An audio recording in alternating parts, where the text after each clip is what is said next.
ಚುನಾವಣೆ ನಡೆಯುತ್ತೆ. ಆದ್ರೆ ಬಸನಗೌಡ ಯತ್ನಾಳ್ ಸ್ಪರ್ಧೆ ಮಾಡ್ತಾರಾ, ವಿಜೇಂದ್ರ ವಿರುದ್ಧ ಯತ್ನಾಳ್ ಸ್ಪರ್ಧೆ ಮಾಡ್ತಾರಾ ಅನ್ನೋ ಪ್ರಶ್ನೆ ಇದೆ.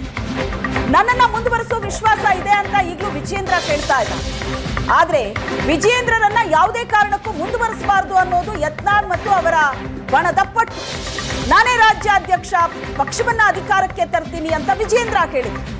ರಾಜ್ಯಾಧ್ಯಕ್ಷ ಚುನಾವಣೆಯಲ್ಲಿ ವಿಜೇಂದ್ರಗೆ ಯತ್ನಾಳೇ ಎದುರಾಳಿಲ್ಲ. ಒಂದು ಕಡೆ ಯತ್ನಾಳ್ ಮತ್ತು ಅವರ ಟೀಮ್ ವಿಜೇಂದ್ರ ವಿರುದ್ಧ ಸೆಟೆದು ನಿಂತ್ರೆ, ಮತ್ತೊಂದು ಕಡೆ ಪಕ್ಷದ ಒಳಗೊಳಗೆ ಕೆಲವೊಂದಷ್ಟು ನಾಯಕರು ಯತ್ನಾಳ್ಗೆ ತೆರೆಮರೆಯಲ್ಲೇ ಬೆಂಬಲ ಕೂಡ ಕೊಡ್ತಾ ಇದ್ದಾರೆ. ಹಾಗಾಗಿ BY ವಿಜೇಂದ್ರ ಅವರನ್ನ ರಾಜ್ಯಾಧ್ಯಕ್ಷರಾಗಿ ಹೈಕಮಾಂಡ್ ಮುಂದುವರಿಸುತ್ತ ರಾಜ್ಯಾಧ್ಯಕ್ಷ ಸ್ಥಾನದಿಂದ ಕೆಳಗಿಳಿಸಲೇಬೇಕು ವಿಜೇಂದ್ರರನ್ನ ಅಂತ ಯತ್ನಾಳ್ ಬಣ ಪಟ್ಟು ಹಿಡಿದಿದೆ. ನನಗೆ ಪಕ್ಷದ ವರಿಷ್ಠರು ಹಿರಿಯರು ರಾಜ್ಯದ ಅಧ್ಯಕ್ಷನಾಗಿ ನನಗೆ ಆಶೀರ್ವಾದ ಮಾಡಿದಾಗ ಕಳೆದ 1 ವರ್ಷದಲ್ಲಿ ಸತತವಾಗಿ ರಾಜ್ಯ ಸರ್ಕಾರದ ವಿರುದ್ಧ, ಭ್ರಷ್ಟ ಸರ್ಕಾರದ ವಿರುದ್ಧ ಹೋರಾಟಗಳನ್ನು ಮಾಡ್ಕೊಂಡು ಬಂದಿದ್ದೇವೆ. ನೇತೃತ್ವದಲ್ಲಿ ಇವತ್ತು ಪಕ್ಷ ಯಾವ ರೀತಿ ಸಂಘಟನೆ ಮಾಡ್ತಾ ಇದ್ದೇನೆ, ಕಾರ್ಯಕರ್ತರಿಗೆ ಸಮಾಧಾನ ಇದೆ.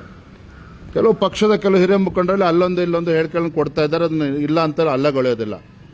ಆದರೆ ಇವತ್ತು ಮುಂದೆ ರಾಜ್ಯದ ಅಧ್ಯಕ್ಷ ಯಾರಾಗಬೇಕು, ಈಗಾಗಲೇ ನಮ್ಮ ಶಿವರಾಜ್ ಸಿಂಗ್ ಚೌಹಾಣ್ ಅವರು ಮಧ್ಯಪ್ರದೇಶದ ಮಾಜಿ ಮುಖ್ಯಮಂತ್ರಿಗಳು, ಕೇಂದ್ರದ ಕೃಷಿ ಸಚಿವರು ಇವತ್ತು ನಮ್ಮ ರಾಜ್ಯದ ಉಸ್ತುವಾರಿಯನ್ನು ವಹಿಸಿಕೊಂಡಿದ್ದಾರೆ. ಹಾಗಾಗಿ ಅತಿ ಶೀಘ್ರದಲ್ಲಿ ಯಾರನ್ನು ಅಧ್ಯಕ್ಷರು ಮಾಡಬೇಕು, ಎಲ್ಲ ಹಿರಿಯರ ಜೊತೆ ಸಮಾಲೋಚನೆ ಮಾಡಿ ಉತ್ತಮ ನಿರ್ಧಾರವನ್ನು ಕೈಗೊಳ್ತಾರೆ. ಆದರೆ ನನಗೆ ವಿಶ್ವಾಸ ಇದೆ, ನನ್ನ 1 ವರ್ಷದ ಒಂದು ಪರಿಶ್ರಮ ಇವತ್ತು ಕಾರ್ಯಕರ್ತರು ಕೂಡ ಅದ್ರ ಬಗ್ಗೆ ಸಂತೋಷ ವ್ಯಕ್ತಪಡಿಸಿದ್ದಾರೆ.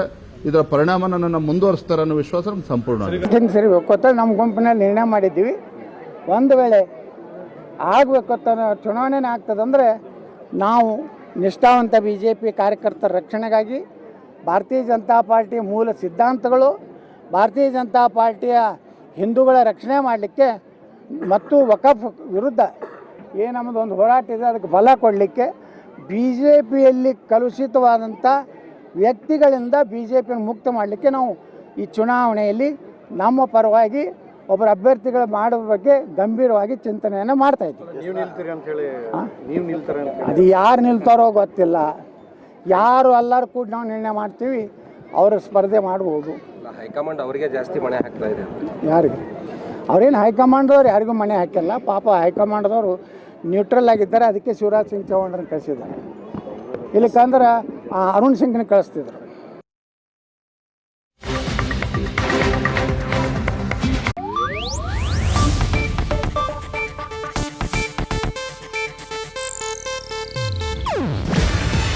ಇದು ಏಷ್ಯಾನೆಟ್ ನ್ಯೂಸ್ ನೆಟ್ವರ್ಕ್ ಪ್ರಸ್ತುತಿ.